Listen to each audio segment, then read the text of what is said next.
Camp Winters, Texas. October 3, 1944, 7:47 in the evening. The mess hall smelled of cornbread and coffee of 287 men who hadn't bathed properly in 3 weeks of Texas dust that infiltrated everything despite constant sweeping. The air conditioning unit rattled in the corner, fighting a losing battle against October heat that still pushed 90 degrees after sunset. Margaret Schneider stood beside a wooden radio positioned on the front table. Her hands trembled. Sweat darkened the collar of her gray dress despite the struggling AC. She could taste copper in her mouth, that metallic tang of fear she'd learned to recognize over the past 3 years. Fear of being watched, fear of being judged, fear of being found wanting. Behind her, Colonel Nathaniel Hargrove observed with arms crossed, his 48-year-old face revealing nothing. Ahead of her, 287 German prisoners of war sat at long tables, forks suspended over their evening meal, conversations dying into expectant silence. Every eye fixed on the radio, every breath held. The radio was unremarkable, a simple wooden box with dials and a fabric speaker grill. Standard military issue, probably manufactured by the thousands in some factory back east. But in that moment, it dominated the room like an unexploded bomb. Greta's finger hovered over the power dial. She knew what these men expected.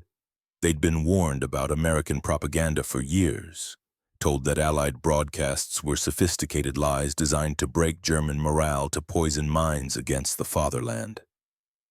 They expected manipulation disguised as news deception, wrapped in reasonable-sounding voices, psychological warfare dressed as information. She expected something too, but she wasn't sure what. Truth, lies, something between. After 3 years of being suspected, questioned, doubted at every turn, she no longer knew what truth sounded like. The dial clicked. Static filled the room like a physical presence, crackling and hissing through the speaker fabric. Then a voice emerged from the noise, clear and measured, speaking German with a Hamburg accent that sounded like home and betrayal simultaneously. Guten Abend. Dies ist Voice of America, Deutsche Sendung aus New York. Good evening. This is Voice of America German service broadcasting from New York. Greta translated automatically, her voice steady despite the trembling in her hands, despite the weight of hundreds of eyes watching her every gesture. But her mind raced with questions she couldn't answer, questions that had consumed her since August, when Colonel Hargrove had offered her this impossible job. Was she German or American? Both. Neither. Were her parents still alive in Stuttgart? Or had the bombs finally found them in the 7 months since their last letter? Was this broadcast truth or the most sophisticated propaganda she'd ever encountered? Would these prisoners accept her as translator, or always see her as the traitor Captain Keller had called her on arrival? What was in the letter the FBI had confiscated back in April? The last communication from her aunt that she'd never been allowed to read. Could she live with the guilt of being German in America while Germans died by the thousands in Europe? And underneath all the other questions, the one that haunted her dreams: what happened to her brother William? 6 months of silence. 6 months of form letters from the War Department saying his status couldn't be disclosed for security reasons. 6 months of not knowing if he was alive or dead or suffering somewhere she couldn't reach. The VOA announcer continued, his voice calm and professional, reading the evening news with the precision of a man who valued accuracy over emotion. Allied forces advancing in Holland. German defensive positions near Arnhem under sustained pressure. Then the words that made Greta's breath catch. American losses in Operation Market Garden have been heavier than initially reported. British airborne divisions suffering significant casualties. German counterattacks proving more effective than Allied intelligence anticipated. Supply difficulties continue to slow the advance toward the Rhine. She translated mechanically, her voice operating on autopilot while her mind struggled to process what she was hearing. American losses heavier than reported. German counterattacks effective. Supply difficulties. This wasn't propaganda. Propaganda didn't admit failure. Propaganda didn't acknowledge enemy success. Propaganda painted everything in absolutes: victory and defeat, good and evil, us and them. This was something else entirely. Something that felt like journalism, like truth. The mess hall remained frozen in silence. 287 men listening to words they never expected to hear from an American broadcast. Truth uncomfortable and complicated, delivered without theatrical spin or emotional manipulation. Just facts presented with clinical precision that made them impossible to dismiss as obvious lies. The announcer moved to other news. Pacific theater updates, American domestic challenges with food rationing and factory production. British reports on V-2 rocket attacks damaging London. German economic difficulties under sustained Allied bombing campaigns. Truth from all sides. Complexity acknowledged. Problems admitted. No simple narrative of inevitable Allied victory or German collapse. Just the messy reality of a war that both sides were fighting with everything they had.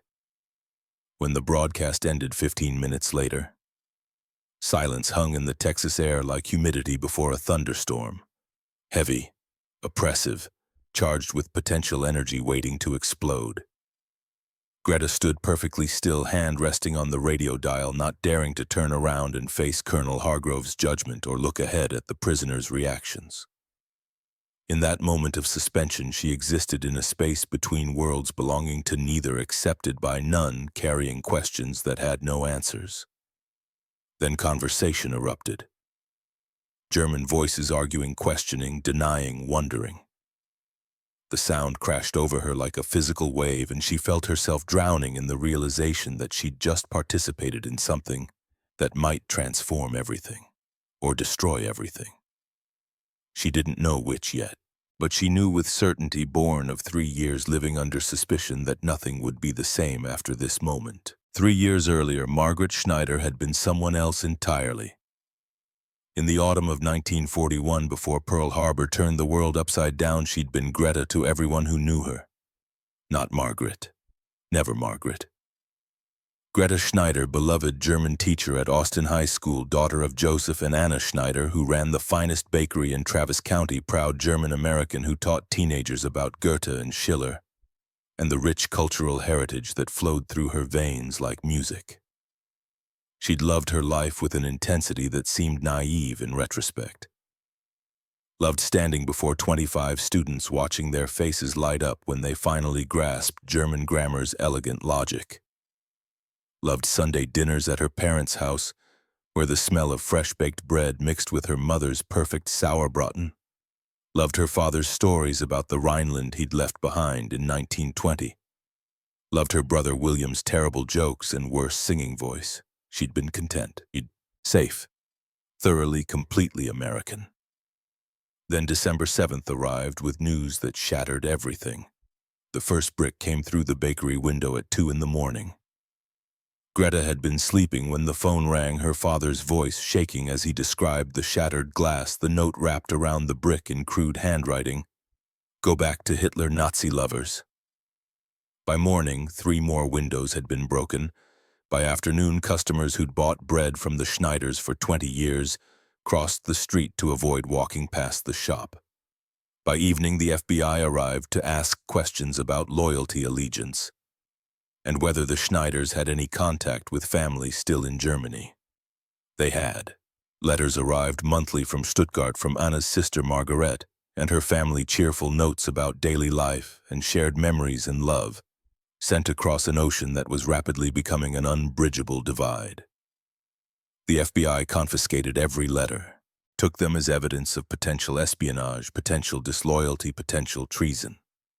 Never mind that the letters discussed recipes and weather and the normal minutiae of family life. They were German, written in German, sent from Germany. That was enough. 2 weeks after Pearl Harbor, Austin High School's principal called Greta into his office. He didn't meet her eyes when he spoke, his discomfort palpable in the small space. We can't have a German teacher during wartime, Miss Schneider. You understand. Parents are concerned. The school board voted unanimously. I'm sorry. She'd understood. Understanding didn't make it hurt less. Didn't make the walk out of the building any easier, her colleagues averting their eyes, students whispering as she passed. By January 1942, the bakery was closed. Joseph and Anna couldn't afford to keep it running without customers, and customers wouldn't return to a business owned by Germans, even Germans who'd been Americans for 20 years. Who'd paid taxes and followed laws and believed in democracy with the fervor of the converted. The Schneiders retreated into their homes, speaking in whispers, even they're afraid that German spoken anywhere might draw suspicion. Greta stopped being Greta. She introduced herself as Margaret, let her German accent flatten into something more neutral, avoided speaking German even with her parents. She was trying to disappear, to become invisible, to survive in a country that had suddenly decided her heritage made her an enemy. The FBI came 3 times that spring, 3 separate interrogations, 3 separate searches of their home, 3 separate warnings about the consequences of disloyalty. They found nothing because there was nothing to find. The Schneiders were loyal Americans who happened to have German blood, German relatives in a German language that had become dangerous to speak aloud. William enlisted in the army in March 1943. Not because he wanted to fight, but because he wanted to prove something. Wanted to show that German Americans could be patriots too. Wanted to erase the suspicion that followed his family like a stain that wouldn't wash out. He shipped out to England in May. His letters home were cheerful and heavily censored, full of reassurances that he was safe, that the war would be over soon, that everything would return to normal when he came home. The letters stopped in April 1944. Greta wrote to the War Department. They sent back a form letter stating that her brother's unit was engaged in operations and individual status updates couldn't be provided for security reasons. She wrote again. Another form letter identical to the first. Then in July, the FBI came again, not to interrogate this time, to confiscate. A letter had arrived from Stuttgart from her Aunt Margaret. The FBI agent wouldn't tell Greta what it said, wouldn't let her read the words her aunt had written. Just took the envelope unopened by anyone except censors and added it to some file in some office where evidence of potential disloyalty was catalogued and stored. That was the last communication from Germany. 4 months of silence followed. 4 months of not knowing if her parents' relatives were alive or dead, if Stuttgart still stood or had been reduced to rubble, if the family connections that had once seemed so important even existed anymore. August brought unexpected salvation in an unexpected form. The U.S. Army needed German translators, desperately. The flood of prisoners from Normandy had overwhelmed the system's capacity, and qualified translators were scarce. Someone in the War Department must have looked at Greta's file and seen past the suspicion to the skills underneath. German teacher, fluent speaker, impeccable grammar, no criminal record, no actual evidence of disloyalty, just heritage and catastrophically bad timing. Colonel Nathaniel Hargrove interviewed her in a spare office at Fort Sam Houston on a sweltering August morning. He was 48, career military, with gray threading through dark hair and eyes that missed nothing. He spoke German fluently, his accent suggesting he'd studied in Heidelberg before the war made such things impossible. "You want to prove your loyalty, Miss Schneider?" His voice was neutral, neither kind nor cruel, just professionally assessing. "Yes, sir." "Then come work for me. Camp Winters needs a translator. POW Camp, German prisoners, daily broadcasts from Voice of America, letter translations, official announcements. You'll live on site under observation. You'll be monitored constantly. You'll be trusted with nothing except language itself. But if you do the work well, if you serve honorably, your file will reflect that service." She'd said yes before he finished explaining the conditions. Yes to living in a guard barracks under surveillance. Yes to constant monitoring. Yes to working among men who might hate her for helping their captors, or Americans who might hate her for being German. Yes to anything that might prove she belonged somewhere, that she could be trusted with something, that she had value beyond the suspicion that had defined her existence for 3 years. She started September 15, 1944. The same day, 287 German prisoners arrived at Camp Winters after 3 weeks at sea and 2 weeks in processing facilities. The camp sprawled across Texas prairie, 20 miles outside Austin. a temporary city of wooden barracks and wire fencing that looked almost gentle in the September heat. No guard towers bristling with machine guns, no searchlights cutting through darkness. No visible brutality or overt cruelty. Just 12 barracks arranged in neat rows, a mess hall large enough to feed 300, an administration building, a small hospital, a chapel, an endless dust that covered everything, no matter how often anything was swept. Colonel Hargrove's office occupied the second floor of the administration building, windows overlooking the main compound where prisoners would spend their days working on local farms or maintaining the camp itself. The walls were lined with books on military history and international law. The desk meticulously organized everything about the space, suggesting a man who valued order and precision. He gestured for Greta to sit that first morning, his expression impossible to read.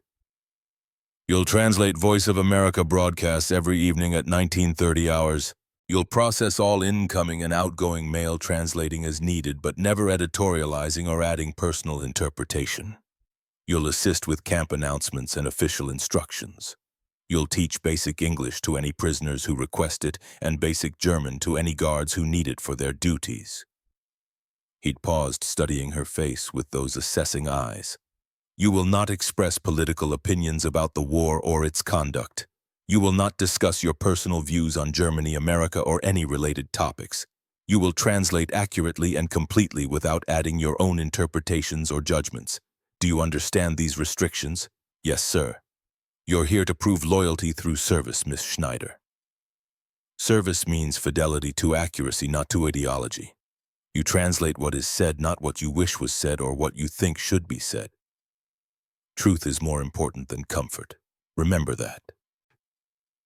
He'd opened a desk drawer and removed a manila envelope sealed and unmarked except for her name, written in precise handwriting. "Open this on Christmas Eve, not before." She'd taken it, confused by the instruction. "What is it, sir?" "Something you'll understand when the time is right. Trust requires patience, Miss Schneider. You'll learn that here."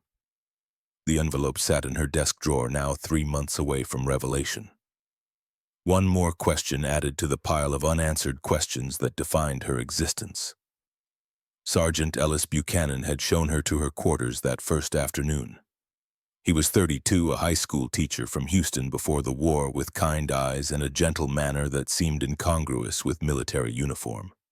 His German was adequate, learned from tutoring refugee students in the late 30s, and he spoke it with the careful precision of someone who'd studied diligently but never achieved natural fluency.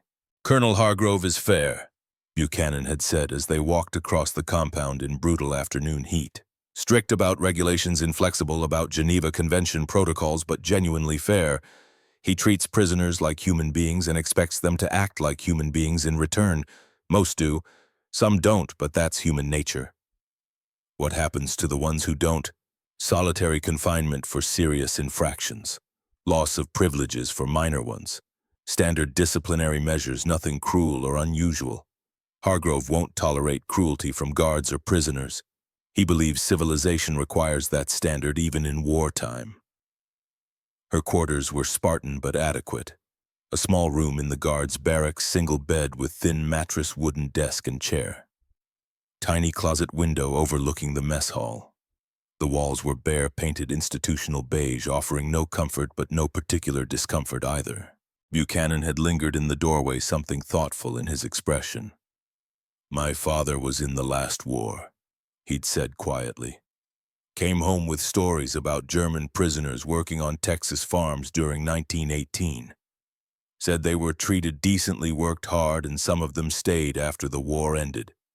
Became Americans, married local women, raised families here." He'd paused, seeming to weigh his next words carefully. "He always said that treating enemies with dignity didn't make you weak. It made you civilized. It proved you were fighting for something worth preserving, not just against something you hated. I think about that a lot these days, wonder if we're proving the same thing here." Then he'd left, and Greta had unpacked her single suitcase in silence, arranging her few possessions in a room that felt simultaneously like a prison cell, and the first safe space she'd had in 3 years. She'd brought almost nothing. 3 gray dresses, undergarments, a pair of wool gloves her mother had knitted and sent in winter 1943 before the silence began. A German-English dictionary, teaching materials from her previous life, and one photograph that she couldn't look at but couldn't discard. She'd placed it face down on the desk, a rectangle of hidden truth she wasn't ready to confront. Couldn't confront. Not yet. Maybe not ever. Meeting the prisoners had been worse than she'd imagined. Colonel Hargrove had assembled them in the mess hall that first afternoon. 287 men in worn Wehrmacht uniforms that showed every sign of recent combat. Their faces displayed every shade of emotion: defiance, despair, exhaustion, uncertainty, anger, fear. They stood at attention while Hargrove addressed them in flawless German, his accent Heidelberg perfect. "You are prisoners of war under protection of the Geneva Convention. You will be treated according to international law without exception. You will work on local farms and camp maintenance. You will be adequately fed and housed. You will receive medical care as needed." He'd paused, letting his words settle. "We have one amenity that most camps provide: access to radio broadcasts. Evening news in German from Voice of America, cultural programming, music. Information is not a weapon to be feared. It is simply information. What you choose to believe is your decision." Greta had stood beside him, hands clasped behind her back to hide their trembling, feeling the weight of hundreds of eyes evaluating her. German eyes. Eyes that saw a woman in American territory speaking their language, standing with their captors. Hargrove had gestured toward her. "This is Miss Schneider. She will serve as translator for broadcast letters and official announcements. She is civilian personnel, and you will treat her with the respect owed to any non-combatant. She is here to facilitate communication, nothing more." The murmur had started immediately, low voices questioning, skeptical, hostile. Then one voice louder than the rest, cutting through the murmur like a blade. "Verräterin!" Traitor. The word hit Greta like a physical blow. She'd forced herself not to react, not to show the pain it caused, not to let them see how deeply it wounded. But inside, something cracked. Captain Friedrich Keller had stepped forward from the assembled prisoners. 45 years old, career soldier, Iron Cross visible on his uniform, tunic, face hard as Texas limestone and twice as unforgiving. His eyes locked on Greta with pure contempt. "You're German," he'd said in German, making it an accusation rather than an observation. "And you work for them, for the enemies of the fatherland." Hargrove's voice had been ice. "Captain Keller, step back into formation." Keller hadn't moved. "She should know what we think of Germans who betray their own people to serve the enemy. The enemy is defined as combatants shooting at you, Captain. Miss Schneider is a civilian translator performing a service. Now step back before I have you confined to quarters for insubordination." The moment had stretched taut as wire about to snap. Then Keller had stepped back, but his eyes never left Greta's face, and the contempt never faded from his expression. Another voice had broken the hostile silence. Younger, less aggressive, more curious than hostile. "Where in Germany are you from, Miss?" Greta had found the speaker. A man in his late 20s, lieutenant's insignia, visible face showing more curiosity than hostility. "My parents immigrated from Stuttgart," she'd answered carefully, choosing words precisely. "I was born here in Texas." "Stuttgart." The lieutenant had nodded slowly, something shifting in his expression. "My wife is from Stuttgart, beautiful city, or it was before." He'd trailed off, the past tense hanging in the air between them like an accusation or a shared grief, or both, simultaneously. "I'm Klaus Werner," he'd continued. "Panzer Corps captured at Caen 3 weeks ago." "Thomas Weber," another voice had added. 31-years-old tank commander by his insignia, with intelligent eyes that seemed to absorb everything and judge carefully before speaking. "Also Caen, also captured, also wondering what happened to Stuttgart since we left France." Greta had swallowed hard against sudden emotion. "I don't know what happened to Stuttgart. I haven't heard from there since April. 7 months of silence." Something had shifted in Weber's expression then. Not sympathy exactly, more like recognition. Understanding that she was as cut off from Germany as they were, as uncertain about loved ones' fates, as trapped between worlds with no clear allegiance possible. That first night she'd lain awake in her narrow bed, listening to distant voices speaking German through the thin barracks walls, feeling more alone than she'd ever felt in her entire life. German but not German enough for the prisoners. American but not American enough for the guards. Translator but trusted by absolutely no one. The mystery envelope sat in her desk drawer 3 months from revelation. The photograph lay face down beside it, truth she couldn't confront. Questions without answers circled endlessly in her mind like vultures over carrion. Outside her window, Camp Winters settled into uneasy sleep, 287 prisoners and 50 guards existing in a liminal space between war and peace, enemy and human suspicion and tentative coexistence. Tomorrow evening would bring the first broadcast. Tomorrow evening everything would begin to change. October 3rd arrived with brutal heat that made the mess hall feel like an oven, despite the struggling air conditioning. For 3 weeks, small test broadcasts had played in individual barracks. VOA German service, just background noise while men ate or cleaned or tried to sleep. Some prisoners listened, most ignored it. Keller and his hardcore Nazi followers had actively avoided it, treating the radio like a source of contamination. But tonight was different. Tonight was the first mandatory mass broadcast. Colonel Hargrove's order delivered that morning, 1930 hours. Mess hall. All prisoners required to attend. Voice of America German service. Greta had spent the day in controlled panic, translating letters with hands that shook, teaching English to 6 prisoners. While her mind fixated on the evening, wondering what would happen, how they would react, whether this would end in disaster. At 1700 hours, the evening meal began. The kitchen had prepared something approaching decent food: roasted chicken with gravy, mashed potatoes, green beans, cornbread, weak coffee. Better than what the prisoners had eaten in France, probably better than what civilians were eating in Germany. Thomas Weber sat at a center table, his plate half empty. His attention clearly elsewhere. Klaus Werner picked at his food absently. Captain Keller ate with mechanical precision, his face showing nothing, his very stillness suggesting tension coiled tight. At 1925, Sergeant Buchanan positioned the radio on the front table. At 1928, guards took positions at strategic points around the room. At 1930 exactly, Colonel Hargrove entered and nodded to Greta.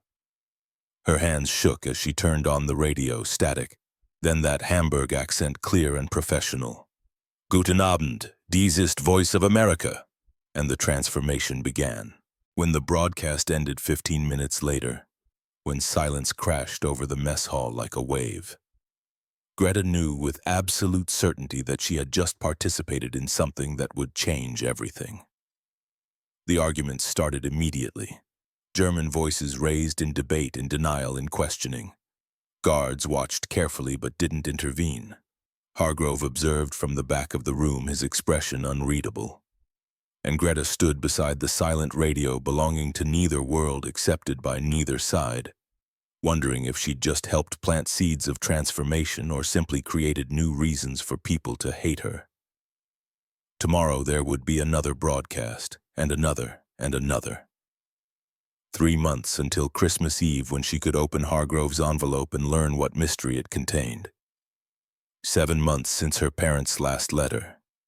8 months since William's last communication. Questions without answers. Truths without certainty. Identity without clarity. She was Margaret Greta Schneider, translator, standing in the space between worlds. Translating words that might change men's minds or might only deepen their certainty that Americans were masters of sophisticated deception. Tomorrow would tell. October became a rhythm of repetition that felt both numbing and terrifying. Every morning at 6, Greta woke to Texas sun already burning through her window, turning the small room into an oven despite the early hour. Every morning she dressed in one of her 3 gray dresses, pinned her dark hair back with the precision her mother had taught her 20 years ago. and walked alone across the compound to the guards' mess for breakfast she could barely tint. The guards ate in silence around her. Not hostile exactly, but not welcoming either. She existed in a category they didn't know how to process: civilian but living on base, German but working for America woman in a space dominated by men and military protocol. They nodded politely when she entered, moved aside to let her pass, but never invited her to sit, never included her in their conversations. She ate alone at the corner table every morning. Scrambled eggs that were always slightly rubbery, bacon that was too crispy or not crispy enough, toast that scraped the roof of her mouth, coffee that tasted like it had been brewed yesterday and reheated this morning. The food was adequate but joyless fuel rather than nourishment.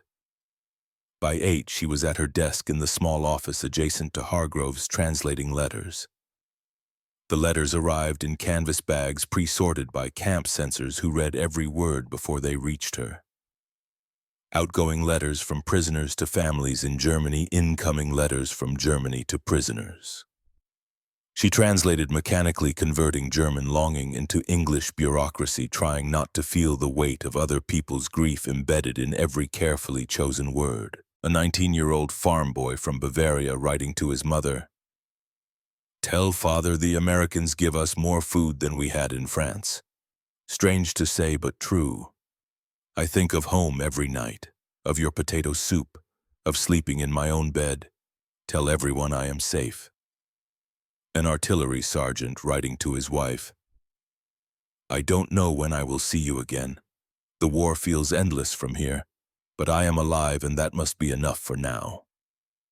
A lieutenant writing to his sister in Hamburg, "How bad is it there?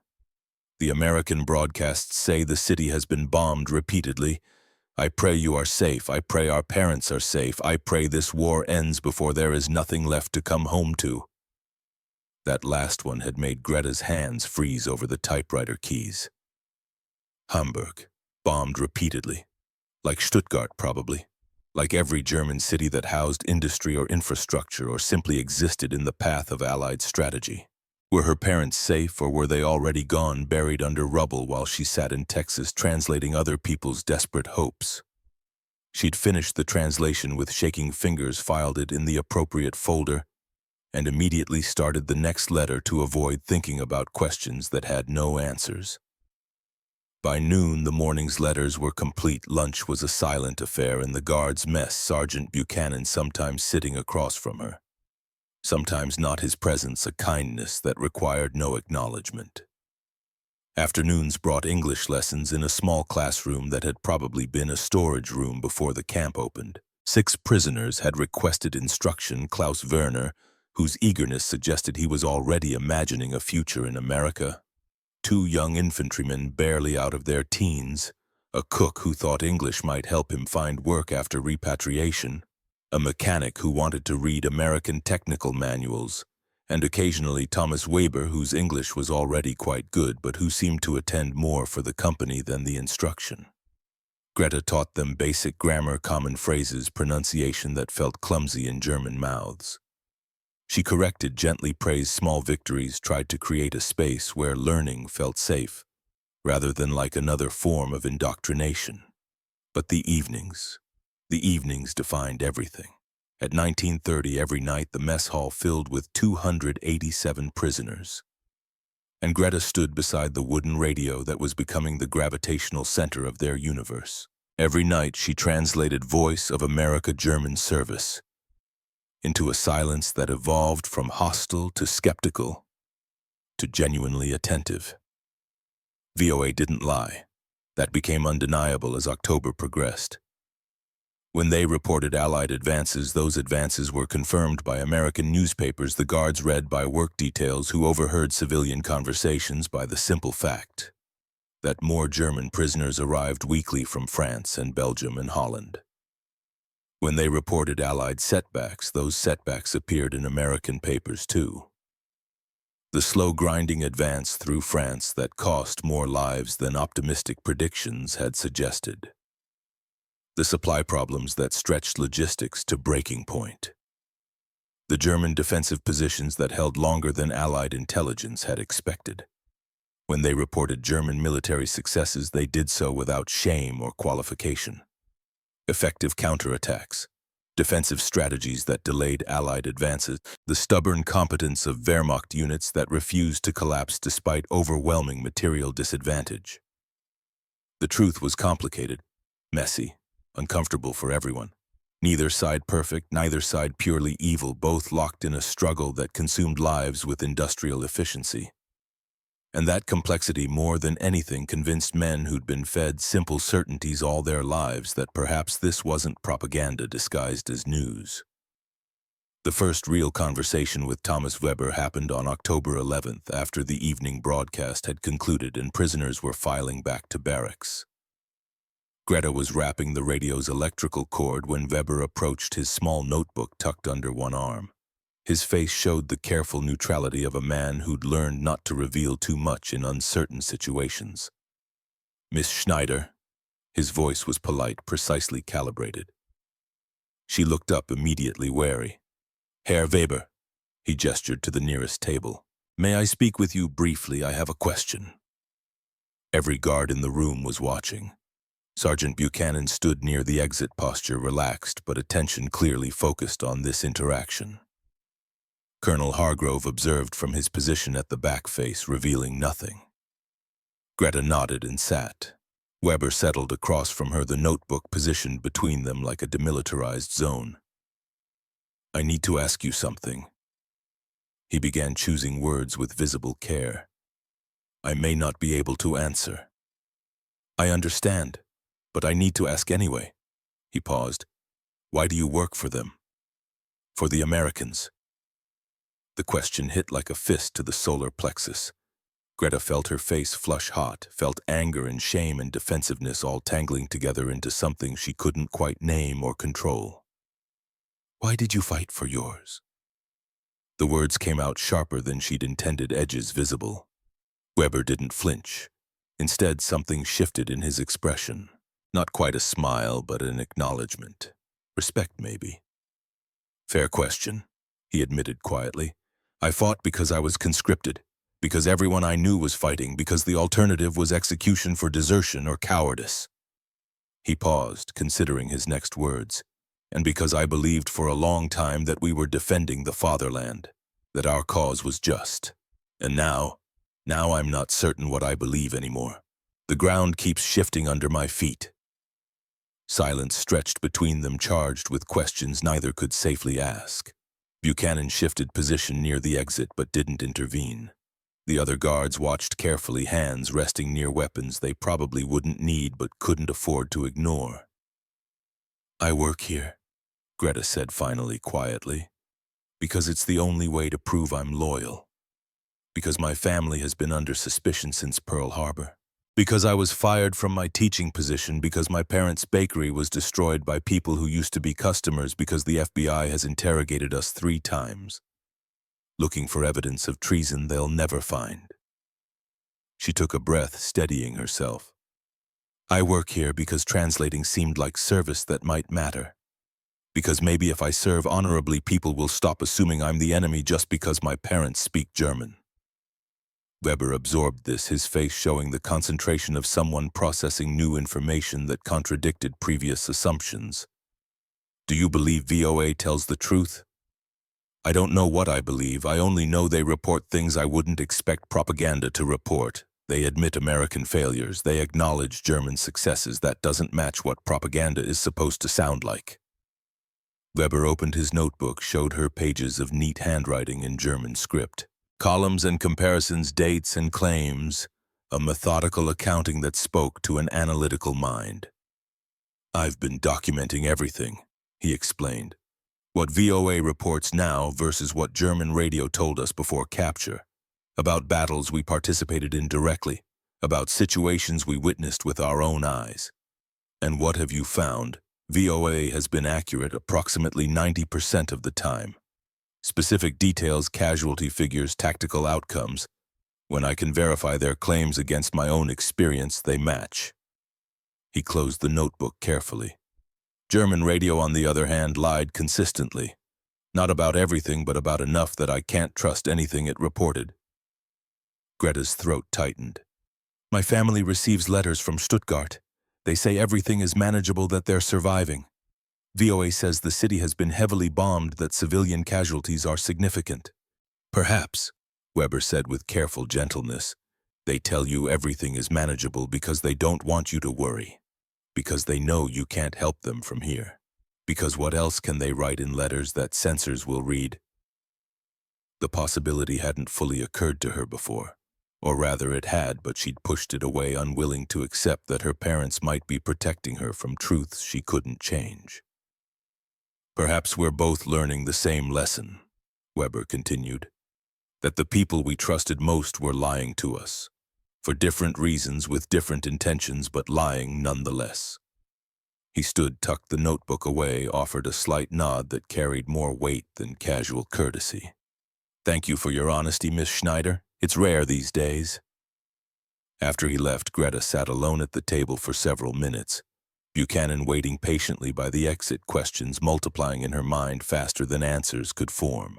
The second conversation happened on October 19th after the English lesson had concluded and most students had returned to their barracks. Weber had started attending regularly, sitting in the back row, participating minimally but listening with intense focus.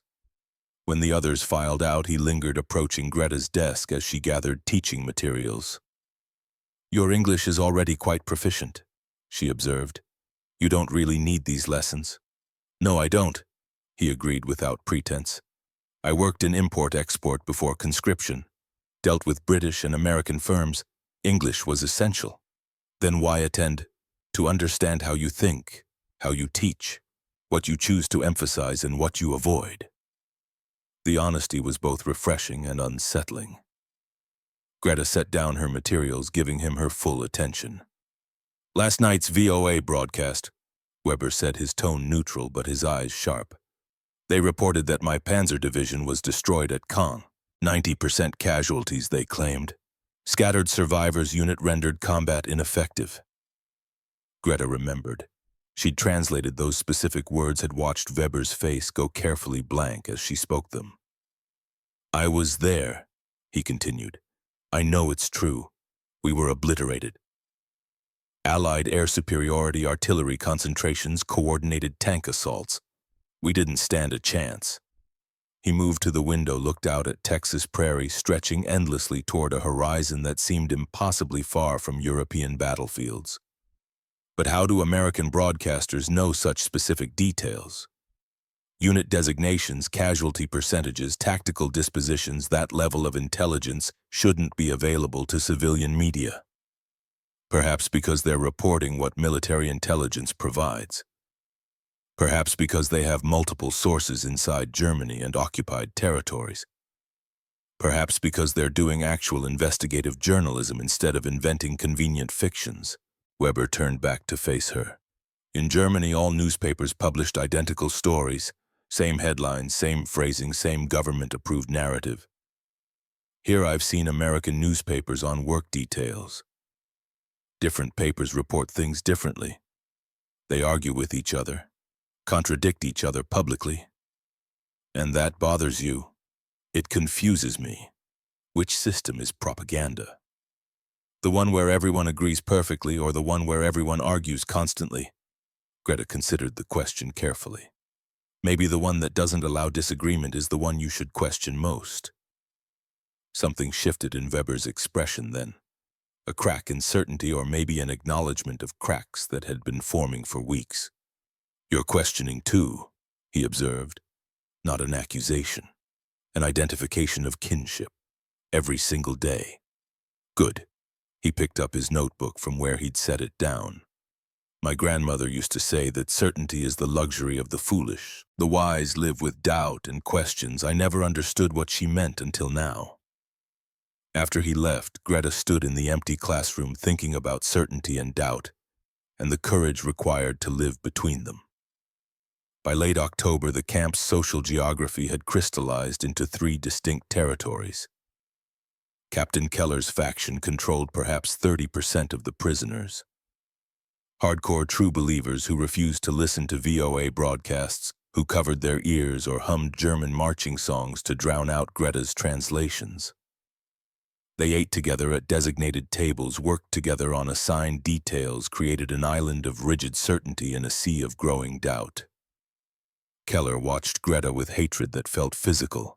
She could feel his eyes tracking her across the compound, could hear him muttering, "Verräterin," just loud enough to reach her ears when she passed. The contempt never softened, never wavered, never acknowledged any possibility that his certainty might be misplaced. The middle group comprised perhaps 50%. Men who listened to VOA but hadn't decided what to believe yet. Thomas Weber belonged here along with most older soldiers who'd seen enough war to be skeptical of any simple narrative. They debated among themselves, constantly arguing about whether the broadcasts could be trusted, whether American honesty was sophisticated manipulation or genuine journalism. And then the converts. Klaus Werner led perhaps 20% of the camp prisoners who'd accepted that VOA was more truthful than anything German radio had ever broadcast. Mostly younger soldiers who'd been drafted rather than volunteering men, who'd never fully believed Nazi ideology, who'd fought because the alternative was death or disgrace, but who'd never been true believers. The divisions created constant tension. Arguments erupted during meals, during work details, during evening hours when men had nothing to do but think and talk and try to reconcile what they were hearing with what they'd believed. On October 24th, Thomas Weber found Greta in the camp library, a small room containing perhaps 200 books in German and English, donated by Austin churches. He was reading a week-old Austin American Statesman that guards had passed along after finishing it. She'd been searching for German poetry to use in her English lessons. He looked up when she entered, no surprise in his expression, as if he'd been waiting for her. "The newspaper confirms VOA," he said without preamble, gesturing to the paper spread across the table before him. "I've been cross-referencing for 2 weeks. When VOA reports something, American newspapers confirm it within days. When newspapers report something, VOA confirms it in subsequent broadcasts." He pushed the paper toward her. Headlines about Allied advances into Germany proper, about production challenges in American war industries, about congressional debates over post-war planning for occupied territories. Independent sources reaching identical conclusions through separate investigations. Weber continued, his tone analytical rather than emotional. "That's how you distinguish truth from coordinated lies. Lies require central control and message discipline. Truth emerges organically from multiple independent sources." Greta sat down across from him, studying his face. "Are you trying to convince me or yourself?" "Probably both." A slight smile, the first she'd seen from him, barely visible but genuine. "I kept a private journal before capture. Documented what German radio reported versus what I observed directly. The discrepancies were substantial. Tell me." German radio claimed Britain was starving, civilian morale collapsing, on the verge of surrender. But British POWs we captured in France were better fed than we were, better equipped, better supplied. German radio said American soldiers were cowardly, undisciplined, would flee at first contact. But Americans at Normandy fought with ferocity and competence that exceeded our best units. German radio reported strategic victories and orderly withdrawals, but I watched us retreat in chaos, bleeding men and equipment we had no capacity to replace. He closed the newspaper with careful precision. "I think I knew even then that we were being systematically deceived. But knowing and accepting are vastly different. Accepting means admitting that everything you fought for, everyone you watched die, all the suffering and sacrifice was based on lies. That's more difficult than you might imagine." "I understand," Greta said quietly. "My family's letters from Stuttgart say they're managing, that conditions are tolerable. VOA says the city has suffered catastrophic bombing, that civilian casualties are devastating. I don't know which truth to believe. Believe the source that has no incentive to lie to you. And how do I determine which that is?" Weber met her eyes directly. "I think you already know. You're just afraid of what accepting that knowledge will cost you." November 8th arrived with unseasonable cold that made Texans complain while the German prisoners smiled at what they considered mild weather. A northern front had pushed temperatures into the low 40s, unusual for Texas, but nothing compared to Russian winters or even German autumns. The prisoners wore issued jackets and pretended not to notice the cold while Texan guards bundled up as if facing Arctic conditions. The evening meal was better than usual. Roasted pork with applesauce, boiled potatoes with butter, carrots seasoned with herbs. Cornbread still warm from the oven, real coffee instead of the usual weak substitute. The kitchen staff had outdone themselves and the mess hall smelled like comfort and abundance. Greta stood beside the radio at 1930 as usual, her hands steady now after 6 weeks of practice. Her translations flowing with automatic precision. Tonight's VOA broadcast was special programming, a detailed retrospective on the July 20th assassination attempt against Hitler. Information that had been suppressed in Germany, whispered about in fearful tones, but never officially acknowledged, was now being presented with documentary thoroughness. The announcer methodically laid out facts, names of the conspirators, details of Colonel von Stauffenberg's bomb plot, the conference room explosion. Hitler's survival through chance positioning, the brutal reprisals that followed. Greta translated each word while watching tension build in the room like atmospheric pressure before a thunderstorm. Captain Keller sat at his usual table surrounded by his hardcore followers, his face darkening with each sentence Greta spoke. The broadcast continued. Von Stauffenberg's execution, the show trials, hangings filmed for Hitler's personal viewing. The purge of Wehrmacht officer corps, thousands arrested on suspicion of insufficient loyalty. The message sent to Germany's military dissent equals death. Lies. Keller's voice shattered the broadcast like breaking glass. All lies, American propaganda designed to make us doubt the Führer, to poison our minds against legitimate leadership. The announcer continued speaking. Greta continued translating, though her voice wavered slightly at the interruption. Details of the conspiracy's motivation. The officers' belief that Hitler was leading Germany to total destruction. Their attempt to negotiate peace with Western allies before Soviet forces reached Berlin. Their conviction that Germany could still be saved if Hitler was removed. Keller stood abruptly, his chair clattering backward onto concrete floor. This is poison being pumped into your minds. Can't you see they're fabricating elaborate stories about internal German dissent to make you question everything? Classic psychological manipulation. Thomas Weber's voice cut through the rising noise, calm and measured as always. I was in France when this happened. Our officers were terrified that week. Communication broke down. Something significant occurred, Keller. Maybe not exactly as VOA reports, but something real happened. Rumors spread by defeatists and traitors. Keller's face was red now, tendons visible in his neck, his entire body rigid with fury barely contained. By cowards who want us to accept enemy lies as truth. The broadcast continued. Greta's voice continued. The translator's role demanded neutrality, demanded that she simply convert words without editorializing or stopping regardless of disruption. But Keller had stopped listening to the broadcast entirely. He lunged toward the radio.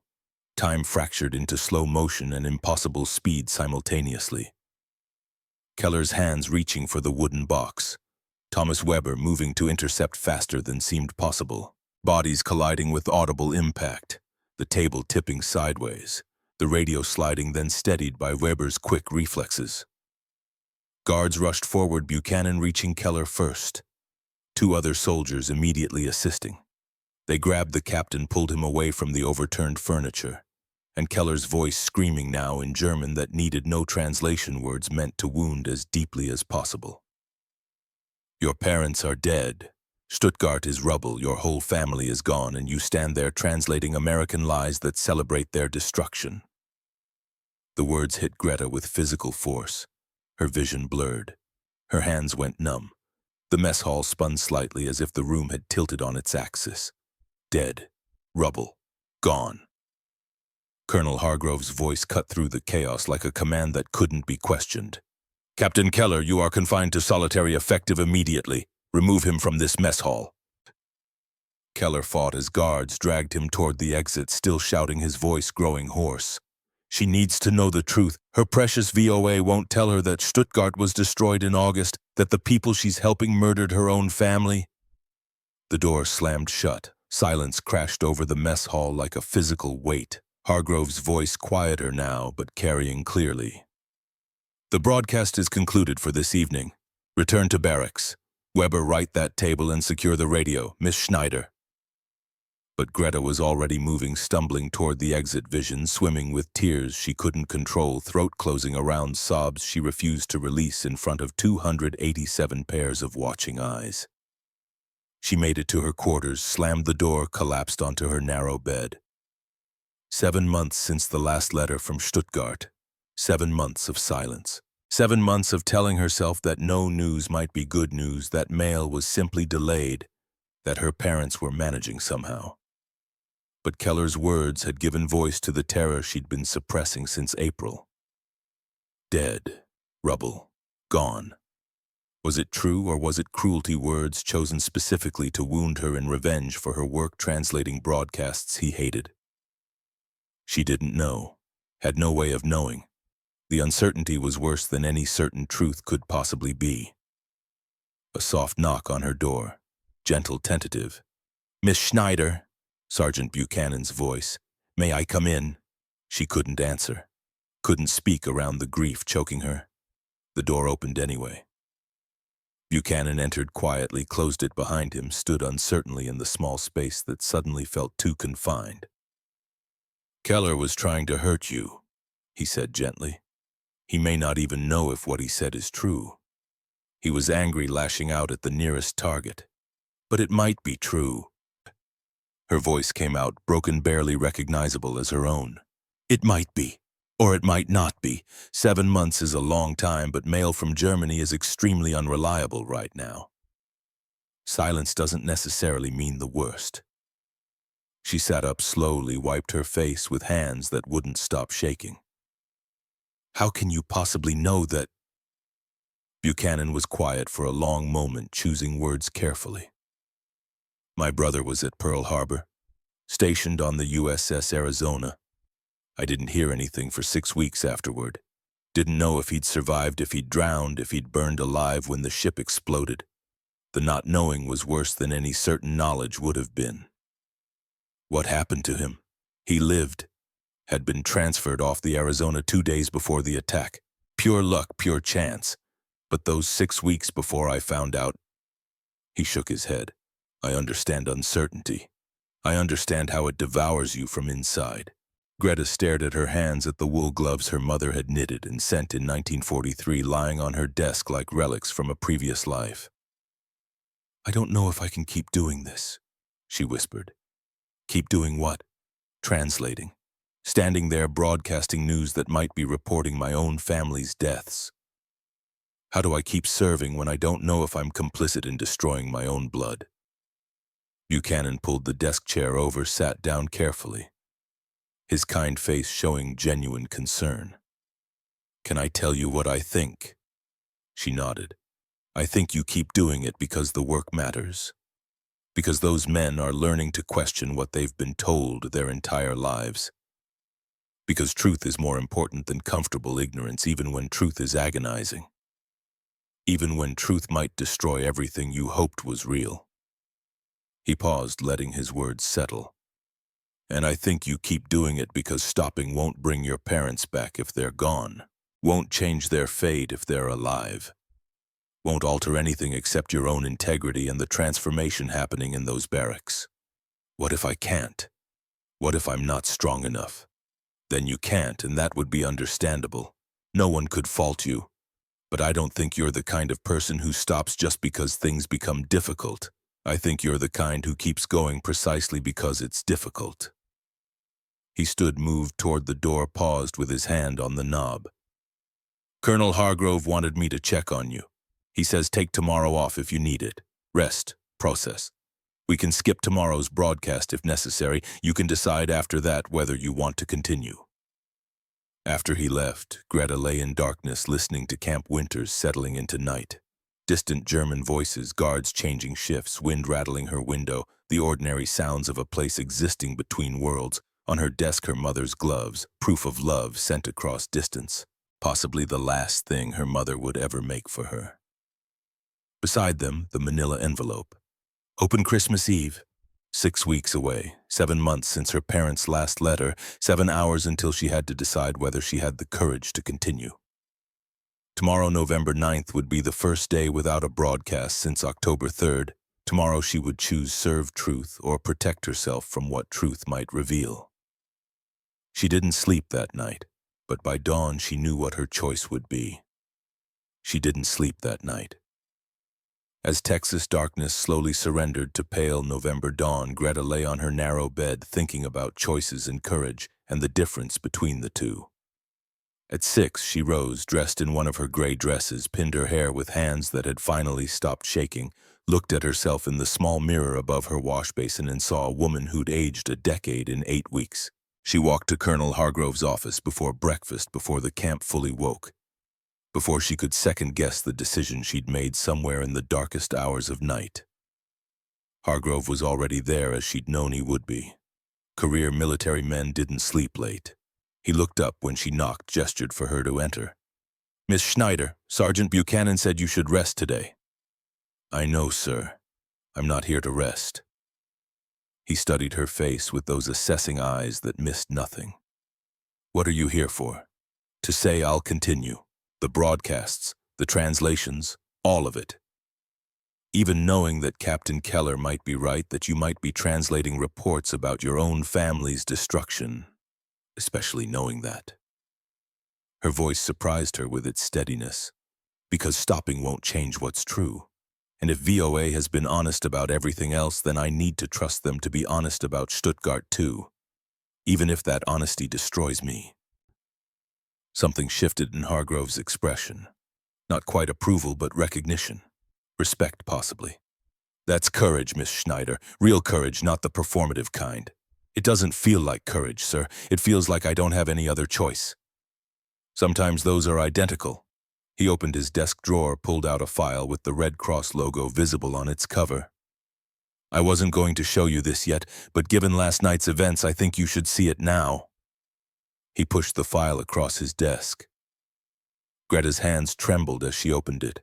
Inside, forms routing information, bureaucratic language in multiple languages. She scanned the text, trying to parse official terminology into meaning. Then she saw it. Buried in the 3rd paragraph of a routing document. "Letter from Joseph and Anna Schneider, Stuttgart, Germany. Processed by International Committee of the Red Cross, Geneva. Cleared for broadcast by Voice of America German Service. Scheduled for November 22nd, Special Program Prisoner Family Correspondence." She looked up at Hargrove, unable to speak, unable to process what she was reading. "They're alive," he said quietly. "As of when they wrote this letter in September, they were alive. The letter is being broadcast in 2 weeks. You'll hear it the same time the prisoners do." The relief hit her with physical force. Her knees went weak, her vision blurred. She gripped the edge of Hargrove's desk to keep from collapsing. Her parents, alive, as of September. Only 2 months ago, which meant recent enough to matter, recent enough to hope. Tears came, but different tears than last night's. Not grief, but release. Not despair, but overwhelming gratitude. "Thank you," she whispered. "Don't thank me. Thank the Red Cross for maintaining mail channels through war zones. Thank VOA for broadcasting family correspondence." He paused. "And thank yourself for having the courage to keep translating even when you didn't know what you'd hear. That took strength most people don't possess." She stood on shaking legs, wiping her face with hands that wouldn't quite steady. "Tonight's broadcast, sir. I'll be there." "I know you will." November 22nd arrived wrapped in cold rain that turned the compound into mud. 2 weeks since Keller's attack. 2 weeks of broadcasts that had continued without incident. Keller confined to solitary confinement, the remaining prisoners settling into patterns that felt almost routine. Thomas Weber had sought Greta out 3 times during those weeks. Not for conversation exactly, more for quiet companionship. He seemed to understand that she needed presence without demands, solidarity without questions. They'd sit in the library together, reading in comfortable silence, occasionally exchanging observations about books or weather or nothing at all. Klaus Werner had brought her a gift on November 15th, a collection of Goethe poems from the camp library donated months ago by an Austin church. He'd left it on her desk without explanation, but the gesture communicated everything words couldn't. Kindness, recognition, solidarity across the divide of nationality and circumstance. Even some of Keller's former faction had softened toward her. Not all, but enough that the hostility in the mess hall during broadcasts had diminished to wary coexistence. And tonight, Greta stood beside the radio knowing exactly what was coming. Hargrove had briefed her that morning. Special VOA program letters from German POWs to families back home. Transmitted through Red Cross channels, then broadcast so families in Germany would know their loved ones were alive and reasonably well.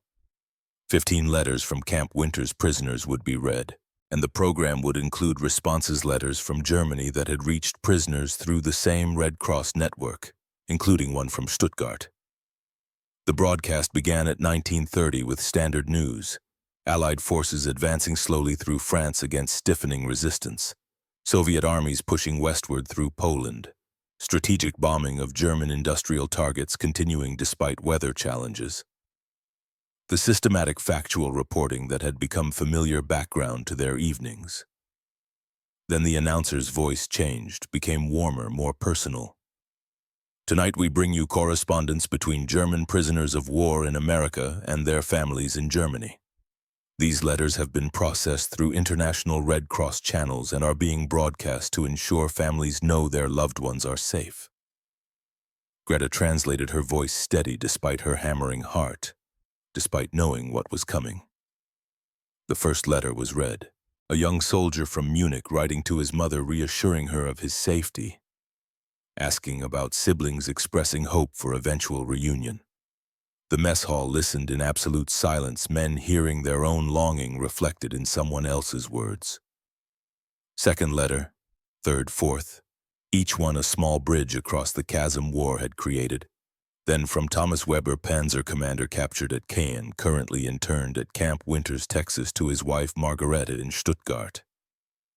Weber sat perfectly still at his usual table, listening to his own words read back to him across thousands of miles and incalculable distance.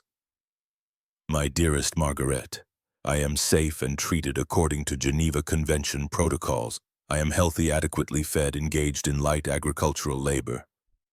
Please tell our children I think of them every night before sleep. Tell them their father will return when this war ends, and I will have much to tell them about what I have learned here, about the difference between truth and comfortable lies, about the courage required to change one's mind when evidence demands it. I love you with everything I am. I will come home. Your Thomas. When Greta finished translating, Weber's eyes were wet. He made no effort to hide his tears, and no one looked away in embarrassment. Grief and longing were universal languages that transcended enemy status. 3 more letters from Camp Winter's prisoners. Then the announcer spoke again. We now share responses from Germany. Letters that have reached prisoners through Red Cross channels, sent by families who want their loved ones to know they survive. Greta's hands gripped the table edge. This was it, the moment she'd been waiting for and dreading simultaneously. From Joseph and Anna Schneider, Stuttgart, Germany, to their daughter Margaret Schneider, civilian translator, Camp Winters, Texas. The world narrowed to the announcer's voice, to the German words emerging from the radio's speaker, to the truth she'd been desperate to know. Dear Greta, we are alive. The city has been badly damaged, but we survive. Our building was hit by incendiary bombs in August, but we were in the public shelter when it happened. We lost everything we owned, the bakery, our home, all our possessions. We live now with the Hoffman family, old friends from the neighborhood who still have a house standing. Food is scarce and winter will be difficult, but we are managing. We think of you every day and pray you are safe. We received your letter from May saying you are working for the army as a translator. We understand why you took this work. We are proud of you for serving in the only way they would allow. Stay strong, Liebchen. This war will end someday and we will see you again. We love you more than words can express, your mama and papa. The German words washed over Greta like absolution and grief combined. Alive. Building destroyed. Everything lost. Living with friends. Scarce but surviving. Alive. She was crying openly now, tears streaming down her face, not caring who saw, not caring what it looked like. 287 prisoners watching their translator break down. Understanding exactly why. Because many of them had just heard similar messages about their own families. Proof of life. Proof that connection still existed across vast distances and seemingly unbridgeable divides. The broadcast continued, but Greta couldn't hear through the roaring in her ears. She stood there while tears carved tracks down her face and her parents' voices echoed in her mind through the announcer's reading. We are alive. We are proud of you. We love you. When the broadcast finally ended, Greta couldn't move, couldn't speak, could only stand there gripping the table while emotions she'd suppressed for 8 months crashed over her in waves. Thomas Weber approached slowly, Klaus Werner beside him. They stood on the other side of the table, these enemy soldiers who'd become something else over 8 weeks of shared evening rituals. Your parents, Weber said quietly in German, his voice gentle. Stuttgart. I heard the address mentioned. Hoffmann family on Rotabühlstrasse. I know them. Before the war, good people. Your parents are with good people. Thank you, Greta whispered, barely able to form words. Klaus spoke, his young face serious beyond his years. The broadcast was honest, about your parents, about Thomas's family, about all our families, completely honest, something we can verify through other channels. Yes. If they broadcast truth about this, Klaus continued carefully, about things we can independently verify, then perhaps they broadcast truth about everything else too. The logic was simple, devastating, undeniable. If VOA reported accurately about verifiable facts, their other reports were likely accurate too. The entire edifice of distrust that Keller's faction had built was crumbling under the weight of evidence that kept accumulating. Weber pulled something from his pocket, a photograph creased and worn from being carried constantly. He placed it on the table between them. This arrived through Red Cross yesterday. My wife and children. Taken last year before I deployed to France. Greta looked at the photograph through tear-blurred vision, a woman with a kind face and tired eyes. 2 children, maybe 6 and 8 years old, staring solemnly at the camera. A family frozen in time before war tore them apart. They're beautiful, she managed. I thought I would never see this again. Thought everything from my previous life was lost when I was captured. He touched the photograph with infinite gentleness. But VOA facilitated these Red Cross channels, enabled this to reach me. If they were pure propaganda, if they only wanted to manipulate us psychologically, why help us maintain connection with our families? Because propaganda requires consistent deception, Greta said softly, her voice steadier now. But truth can afford to be kind. Sergeant Buchanan approached from his position near the door. Miss Schneider, there's something else. In your office. Colonel Hargrove asked me to make sure you saw it before you left tonight. She followed him on unsteady legs, Weber and Klaus trailing behind at a respectful distance. On her desk sat a package wrapped in brown paper addressed to her in Hargrove's precise handwriting, and beside it, face down as it had been for 8 weeks, the photograph she'd never been able to look at. Buchanan gestured to both items. The colonel thought you might be ready now, for both of them. Her hands shook as she reached for the photograph first, the one she'd carried from Austin, the one she'd kept hidden because confronting it would make everything real in a way she couldn't survive. She turned it over. Her brother William smiled back at her from frozen time. Army uniform crisp and new face, young and hopeful eyes reflecting a future he believed in. The photo had been taken at basic training, sent home with a letter full of optimism and courage and all the things young men believe before war teaches them what reality actually costs. Greta traced his face with one trembling finger. He died at Normandy, Buchanan said quietly. June 6th, first wave. The War Department sent notification to your parents in July, but the letter to you was held up in security clearance for your work here. Colonel Hargrove received confirmation 2 weeks ago. The grief was different now than it would have been in summer. Mediated by time, softened by months of not knowing, almost a relief to have certainty replace terrible suspense. I'm sorry, Weber said from the doorway, for your loss, for all our losses.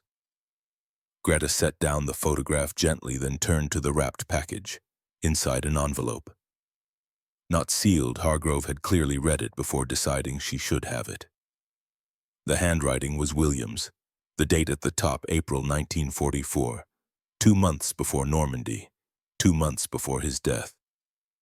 She read through fresh tears. Dear Greta, if you're reading this, it means I didn't make it home and Colonel Hargrove kept his promise to give this to you when you needed it most. I'm writing this before deployment, before whatever comes next, because there are things you need to know. I enlisted to prove we're American, you know that. But I want you to understand something more important. Being German American isn't something to hide or apologize for. The hyphen doesn't mean divided loyalty, it means enriched identity. I've watched you try to disappear, try to become just Margaret, try to erase the Greta that makes you special. Don't do that. Don't let their fear make you smaller than you are. If this war teaches us anything, it should be that truth matters more than nationality. That honor isn't about which flag you salute, but about how you treat people when no one's watching. That courage means standing in the space between worlds and refusing to choose hatred. Be proud of that hyphen, Greta. It makes you richer, not poorer, stronger, not weaker. Whatever happens, know that I love you, that I'm proud to be your brother, that the best thing our parents did was raise us to be both German and American, to understand that identity is bigger when it contains multitudes. Live that truth. Teach it. Don't let anyone make you choose. Your brother always, William. The letter fell from her hands onto the desk beside William's photograph. She wept for the brother she'd lost, for the future he'd never have, for all the conversations they'd never share. And she wept for the gift he'd given her. Permission to be whole, permission to stop hiding, permission to embrace the complexity that made her who she was. Thomas Weber picked up the letter, carefully read it in silence, then set it down with reverence. Your brother was wise, he said quietly, wiser than most people twice his age. He was 23 when he wrote that, Greta whispered. 23, and he understood what took me 31 years to learn, that identity containing multiple truths is stronger than identity built on single certainty. Klaus spoke from the doorway. May I read it? Greta nodded. Klaus read slowly, his lips moving slightly as he processed the German, then looked up with something like wonder. This is what I've been trying to understand since arriving here. Why I feel more whole embracing both cultures instead of choosing one. Your brother named it perfectly. They stood in silence, these four people brought together by war and circumstance, and the slow transformation that happened when truth replaced propaganda. November 22nd, 1944, Greta said finally. The day I learned my parents are alive, my brother is dead, and both truths can exist simultaneously without canceling each other out. That's maturity, Weber observed, holding contradictory truths in tension without demanding false resolution. Buchanan cleared his throat gently. It's late. You all should get some rest. Tomorrow's another day. December arrived with cold that finally felt like winter, even to German prisoners accustomed to harsher climates. On December 15th, VOA broadcast something that completed the transformation for many remaining skeptics. A live debate between two German intellectuals in exile in New York, both broadcasting from VOA studios, arguing passionately about Germany's future after the war. The two men disagreed fundamentally. One advocated decentralized federalism, the other a strong central government. They argued with academic rigor and genuine passion, interrupting each other, challenging premises, demanding evidence, engaging in exactly the kind of intellectual combat that hadn't been possible in Germany for over a decade. And VOA simply broadcast it. No intervention, no editorial comment, no attempt to declare a winner or impose a correct position. Thomas Weber listened with the intensity of a man witnessing something he'd thought extinct. When the broadcast ended, he turned to Greta. When was the last time Germans could publicly disagree in Germany? When was the last time competing ideas were allowed to battle in open intellectual combat? Not since 1933, Klaus answered. 12 years. I was 16 then. I can barely remember what free debate sounded like. Weber stood, addressed the room at large. This is how you know propaganda from journalism. Propaganda demands uniformity. Journalism allows, even encourages disagreement. We've been listening to journalism, not propaganda, and it's taken me 3 months to fully accept that. Captain Keller, released from solitary the previous week, sat at his isolated table saying nothing. His face showed no emotion, but his silence spoke volumes.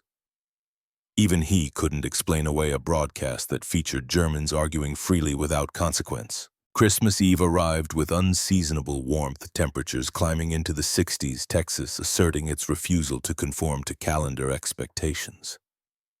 The mess hall had been decorated with modest touches, a small evergreen tree with paper ornaments made by prisoners. Garlands from pine branches gathered during work details, candles waiting to be lit for evening celebration. Colonel Hargrove had authorized a special Christmas meal, roasted turkey with gravy, mashed potatoes, green beans with almonds, cranberry sauce, fresh bread, and apple pie for dessert. Far better than standard rations, approaching abundance that felt surreal given the scarcity pervading much of the world. But before the meal, before the celebration, Greta had one more envelope to open. She sat in her quarters as December afternoon faded into evening, holding the manila envelope Hargrove had given her on September 15th. 3 months and 9 days ago. An eternity compressed into weeks of transformation. Open Christmas Eve. She broke the seal, inside a single sheet of paper. Not Hargrove's handwriting this time, but official War Department letterhead. A note from Hargrove paper-clipped to it. Hargrove's note read, Miss Schneider. Your security clearance was approved before you started work here. The investigation, the monitoring, the restrictions, all necessary protocol for the camp's operation, but never because I doubted your loyalty. You've served with distinction and honor. I hope this Christmas brings you peace. N. Hargrove. The War Department document beneath was her security clearance dated August 20th, 1944. Approved, signed, filed before she'd walked through Camp Winter's gates. He'd trusted her from the beginning. The test was never external. It was whether she could trust herself when everything around her suggested she shouldn't. She sat with that knowledge for a long time, watching Texas sunset paint the sky in shades of gold and crimson through her window. January 1945 brought news that shattered what remained of ideological certainty in the barracks. Detailed VOA reports about concentration camps being discovered as Soviet forces pushed into Poland. The broadcasts were clinical, factual, devastating. Majdanek liberated. Auschwitz discovered. Names, locations, numbers that defied comprehension. Gas chambers, mass graves, industrial-scale murder documented with evidence that couldn't be denied. Greta translated words that made her stomach turn, that made her question how humanity could contain such capacity for systematic evil. The prisoners listened in varying states of denial, horror, and growing acknowledgement. The camp divided again, but differently. Some refused to believe, insisted it was Allied propaganda. Others accepted the reports with quiet horror. And a few, like Thomas Weber, began the agonizing process of understanding what it meant to have served a regime capable of such crimes. By March, as more camps were discovered and documented, even the most committed deniers fell silent. On April 30th, VOA reported Hitler's suicide in Berlin. The war in Europe was collapsing. Surrender was imminent. May 8th brought Victory in Europe Day. Colonel Hargrove assembled the camp in the parade ground under spring sunshine. The war is over, he announced in German. Germany has surrendered unconditionally. You are no longer soldiers of a nation at war. You are prisoners awaiting repatriation to a Germany that will need rebuilding from rubble. He paused. You've spent 8 months listening to Voice of America broadcasts. Some of you believed what you heard, some rejected it. Most struggled somewhere between. That struggle is honest. That struggle is human. His eyes swept the assembled prisoners. When you return to Germany, you'll face choices about what kind of nation to build from the ashes. I hope you'll remember that access to truth, even uncomfortable truth, is the foundation of freedom. That societies built on honesty are stronger than societies built on comfortable lies. May 25th brought tragedy no one had anticipated. Photographs arrived from the War Department official documentation of concentration camp discoveries. Bergen-Belsen, Dachau, Buchenwald. Images so horrific they seemed impossible, evidence so overwhelming it destroyed all remaining doubt. Hargrove made viewing voluntary, posted the photographs in the mess hall, allowed prisoners to look or not as they chose. Thomas Weber viewed them. Emerged pale and shaking, went directly to the chapel, stayed there for hours. Klaus Werner viewed them. Vomited afterward, wept like a child. Captain Friedrich Keller initially refused, but something broke in him that afternoon. Guards found him alone in the mess hall after dinner, standing before the photographs he'd spent 8 months denying existed. They found his body in his barracks that night. He'd hanged himself using his belt, a chair kicked aside, a note clutched in one hand. Greta translated it the next morning, her voice breaking. Ich kann nicht in einer Welt leben, wo dies wahr ist. I cannot live in a world where this is true. The funeral was small. Prisoners attended out of respect for a fellow soldier, not agreement with his choices. Hargrove officiated with military precision, honoring the man while acknowledging the tragedy of his death. Greta was asked to speak. She stood before the simple coffin, choosing words carefully. Captain Keller died because he built his entire identity on certainty. When that certainty was revealed as false, he had nothing left to stand on. His tragedy teaches us that we must build our identities on values that can withstand truth, not narratives that crumble when examined. She paused, looking at the assembled faces. We can honor him best by refusing to make the same mistake, by choosing truth over comfortable lies, by building futures on foundations that won't collapse when reality intrudes. Repatriation began in August. Groups of prisoners processed weekly, loaded onto trucks, transported to ports, shipped back to a Germany that existed only in ruins. Thomas Weber left in October. The night before departure, he sought Greta out one final time. I'll find your parents in Stuttgart, he promised. Make sure they know you're safe.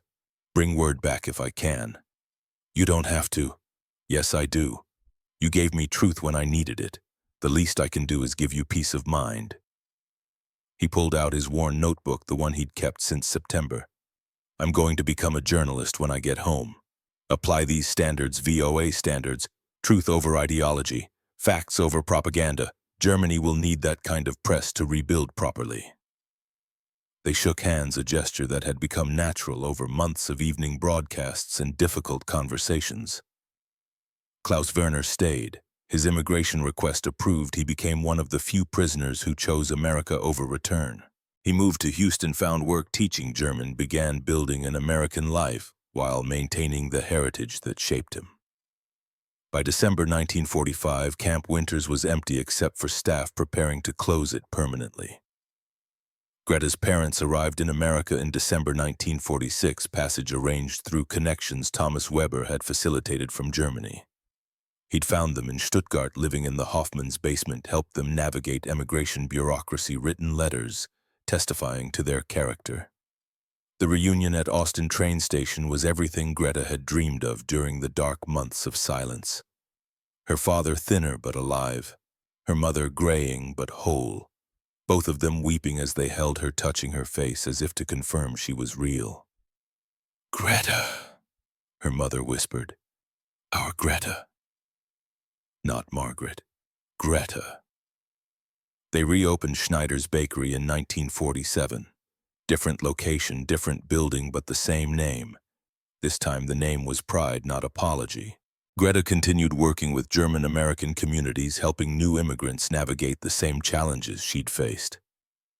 She never married, poured herself into work, into family, into the mission William had articulated in his final letter. Live in the hyphen prove that identity enriched by multiple heritages is stronger than identity built on single certainty. December 1965, 20 years after the war's end. The German-American Cultural Institute occupied a modest building in downtown Austin. Greta, now 51, silver threading through dark hair, directed it with the same dedication she'd brought to translation work. Two visitors arrived on a cold afternoon: Thomas Weber, distinguished journalist and editor, and Klaus Werner, Houston teacher and American citizen. They met at the old Camp Winters site, now returned to farmland. No buildings remained. But the oak tree they'd planted together in 1945 stood 30 feet tall, branches spreading wide. Thomas brought a book, his memoir just published in Germany. Der Radio, das mich befreite, the radio that freed me. The dedication read to Greta Schneider, who translated not just words but courage. Klaus brought a photograph, the three of them in 1945, standing beside this oak tree when it was just a sapling. My students ask about the war, Klaus said. I tell them about Camp Winters, about VOA broadcasts, about a translator who showed us that integrity matters more than nationality. Sergeant Ellis Buchanan arrived, now retired, working as a school counselor. He brought his own photograph, his father with a German POW in 1918, smiling like old friends. My father was right, Buchanan said. History repeats. Germans treated well, some stayed, became Americans, we proved it again. They sat beneath the oak tree, these four people bound by shared transformation. What you did, Thomas said to Greta, mattered more than any battle. You showed us that propaganda dies when exposed to consistent truth. I just translated, Greta protested. You did more, Klaus insisted. You showed us we could be proudly German and proudly American, that the hyphen enriches, not divides. That evening, Greta taught her regular class at the Institute. 20 students, children of immigrants from a dozen countries, all navigating hyphenated identities. A young man raised his hand. Miss Schneider, how do you know which truth to believe when everyone claims they're telling it? Greta smiled, thinking of Thomas Weber asking the same question 20 years ago. Here's what I learned, she said. Ask which source welcomes questions, which admits mistakes, which allows disagreement. If they welcome scrutiny, they might be trustworthy. If they demand blind faith, be skeptical. The class ended. Students filed out, carrying lessons that remained relevant across generations. Klaus waited outside. They walked together through Austin streets, past Schneider's bakery, where Greta's parents were closing for the night. Do you ever regret it? Klaus asked. Not having a conventional life? No, because this work matters. Teaching people they can honor multiple heritages without choosing sides. That's legacy enough. That night, Greta sat at her desk in her small apartment. William's photograph sat there, face up now, his smile precious rather than painful. Beside it, her mother's wool gloves, worn but treasured, and Hargrove's letter telling her she'd been trusted from the beginning. She pulled out paper, began writing a reflection for the Institute's newsletter. 20 years ago, I stood beside a radio in a Texas POW camp and helped transform men who'd been fed propaganda all their lives. But the real transformation was my own. I learned that integrity transcends nationality, that courage means questioning everything, including yourself, that identity enriched by complexity is stronger than identity built on certainty. My brother told me to be proud of the hyphen. It doesn't divide, it enriches. That radio freed us all. The prisoners in those barracks, the translator standing beside it. Everyone who learned that truth consistently presented outlasts propaganda. The lesson remains. Build identity on values, not narratives. Values survive when narratives fail, and truth, patient and eternal, belongs to no nation. She set down her pen as Texas night deepened. Outside, an oak tree grew where barbed wire once stood. In Germany, Thomas Weber was writing tomorrow's editorial, applying standards learned in captivity. In Houston, Klaus Werner was grading papers, teaching students to think critically. And Greta Schneider carried forward the mission that had defined her life, teaching that the space between worlds is not emptiness to fear, but richness to celebrate. One truth at a time, one student at a time, one generation at a time. The radio that changed everything was long gone, dismantled decades ago, its physical form lost to history. But its lesson echoed forward: you cannot defeat lies with better lies. Only with stubborn, uncomfortable, complicated truth. And truth, she had learned, has no nationality.